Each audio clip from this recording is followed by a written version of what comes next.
আজ বিধানসভায় শুরু হচ্ছে দুদিনের বিশেষ অধিবেশন। ধর্ষণে ফাঁসির শাস্তির আইন চেয়ে প্রস্তাব আগাম ঘোষণা। মুখ্যমন্ত্রী মমতা বন্দ্যোপাধ্যায় নতুন আইন আনতে তৎপর রাজ্য।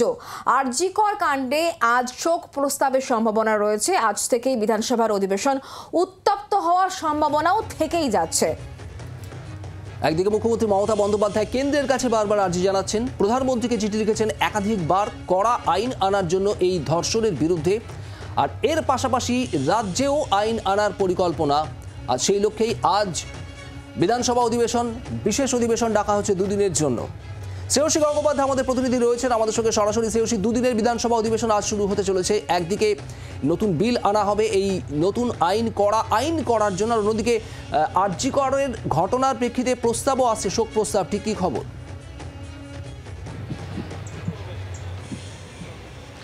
দেখো, তোমাকে যেটা জানাই সেটা হচ্ছে যে এক্ষেত্রে নির্দিষ্টভাবে কিন্তু আজকে যে অধিবেশন শুরু হতে চলেছে সেই অধিবেশনে এক্ষেত্রে নির্দিষ্টভাবে তোমাকে জানিয়ে রাখি, এক্ষেত্রে মুখ্যমন্ত্রী মমতা বন্দ্যোপাধ্যায় যেটা ঘোষণা করেছিলেন যে এই ঘোষণাতে তিনি বলেছিলেন যে এই বিশেষ অধিবেশন তিনি ডাকবেন এবং সেক্ষেত্রে ডাকার জন্য অধ্যক্ষকে অনুরোধ করবেন। এবং তার পরিপ্রেক্ষিতে তিনি যেটা জানিয়েছিলেন যে এই বিশেষ অধিবেশনের মূল যেটা লক্ষ্য হবে সেটা হচ্ছে যে ধর্ষকের ফাঁসির শাস্তি চাই, এই দাবি তারা করছিলেন। এবং কার্যত এই বিষয়ের উপরেই কিন্তু কার্যত এই বিল আনা হবে এবং বিধানসভা থেকে সেই বিল পাশ করানোর পর, যেহেতু তৃণমূলের সংখ্যাগরিষ্ঠতা রয়েছে, ফলে সেই বিল পাশ করানোর পর সেটা রাজভবনে পাঠানো হবে।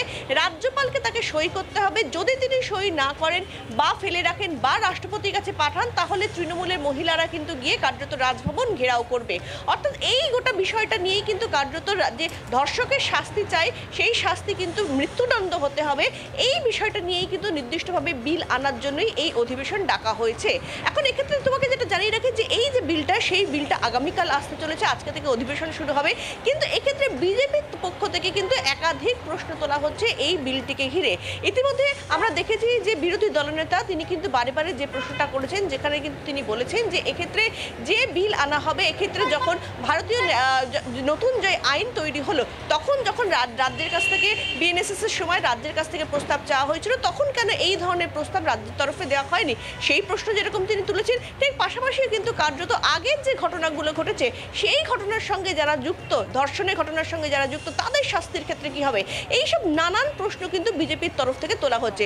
এবং কার্যত তোমাকে জানিয়ে রাখি যে বিজেপির তরফ থেকে যে কৌশল, অর্থাৎ তারা এবারে যে এই সেশনে বিল নিয়ে তাদের কি ভূমিকা হবে, বিল নিয়ে কিভাবে এগোবে তারা, বিল নিয়ে তাদের কি বক্তব্য হবে, হাউসের ভেতরে তাদের কি ভূমিকা হবে, সামগ্রিক সমস্ত কিছু নিয়ে কিন্তু কার্যত আজকে একটার সময় বিজেপির পরিষদীয় দলের বৈঠক হবে, যে বৈঠকের নেতৃত্ব দেবেন বিরোধী দলনেতা। ফলে স্পষ্টত বোঝা যাচ্ছে যে এক্ষেত্রে বিল ঘিরে কিন্তু রীতিমতো টান উত্তেজনা রয়েছে আজকে বিধানসভা অধিবেশনের মধ্যে।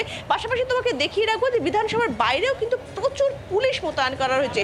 বিধানসভার ভেতরে এবং বিধানসভার বাইরে কিন্তু আজকে প্রচুর পুলিশ মোতায়েন করা রয়েছে। অর্থাৎ সার্বিকভাবে যে নিরাপত্তা, সেই নিরাপত্তার দিকেও কিন্তু বিশেষভাবে নজর রাখা হয়েছে পুলিশের পক্ষ থেকে।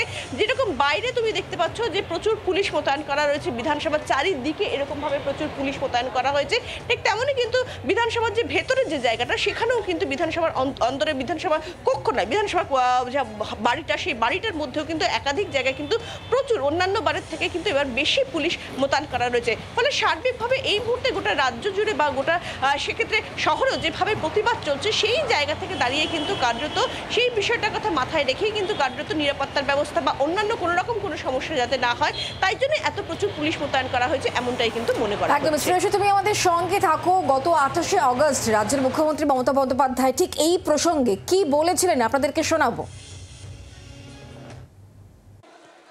আমি নেক্সট উইকে অ্যাসেম্বলি কল করব বিধানসভায় স্পিকারকে বলে, এবং আমরা ওয়েস্ট বেঙ্গল অ্যাসেম্বলি থেকে আগামী 10 দিনের মধ্যে ধর্ষকের ফাঁসি চাই এই বিল আমরা পাশ করে রাজ্যপালের কাছে পাঠাবো।